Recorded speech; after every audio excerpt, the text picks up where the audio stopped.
நம்மளே 4 மாசம் வாடகை கொடுக்கல. என்ன நினைச்சிருக்கிற? ஐயா எப்பதான் தர முடியும்? அடுத்த மாசம் கடை போட்டுட்டுமா? ஐயா ஐயா அடுத்த மாசம் கண்டிப்பா தந்துருவாங்க ஐயா. ஐயா 5 மாசம் வாடகையும் சேர்த்து தந்துருவாங்க ஐயா. காலைல கூட விழுதாங்க ஐயா. வேணாம் இந்த 1 மாசம் மட்டும் பெரிய மனசு பண்ணுங்க ஐயா. ஐயா ஐயா தயவு செஞ்சு அடுத்த மாசம் கண்டிப்பா தந்துருவாங்க ஐயா. சேர்த்து தந்துருவாங்க ஐயா. கொடுத்துருவியா? கண்டிப்பா தந்துருவாங்க ஐயா. இந்த 1 மாசம் மட்டும். சரிங்க நான் ஒரு சிகரெட் தானே. ஓ ஏற்கனவே நீ நிறைய அமௌண்ட் தரணும் இல்லையா? நான் தர்றேன், அடுத்த வாரம் சேர்த்து தந்துடுறேண்ணா. எப்ப சார் ஒரு சிகரெட் வாங்கிட்டு போயிடுவோம், மீதி காசுல எப்ப கொடுக்கறது? ஒண்ணு குண்ணா ஒண்ணு தானே கூட தர முடியாது. முத நீங்க நிக்காதே, காம்பியா முத நீ. என்னண்ணா நீ போயிரியா? ஏதாச்சும் அடிச்சிட போறேன். 4 மாசம் ஒண்ணு டிவி கட்டாம இருக்க. அண்ணா அந்த வேலை வச்சுக்காத. அண்ணா நான் வந்து கட்டிடுறேன்னா. எப்படி கட்டுவேன்? நீங்க 4 மாசம் டிவி கட்டாம இருக்க. அண்ணா கண்டிப்பா நான் நீ அதெல்லாம் ஒண்ணு வேணாம். நீங்க சாவி எடுத்துட்டு போவீங்க. நான் ஆபீஸ்ல இருந்து வாங்கிக்க, பையனை வர சொல்றேன். டேய் தம்பி, டேய் எங்க இருக்க?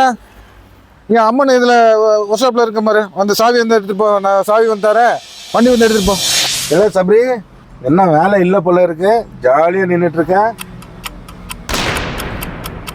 என்னப்பா மறிக்கிற? சரிவா சரக்கு அடிப்பா. அவர் குவார்டர் சொல்ல. உம்மால உன்னெல்லாம்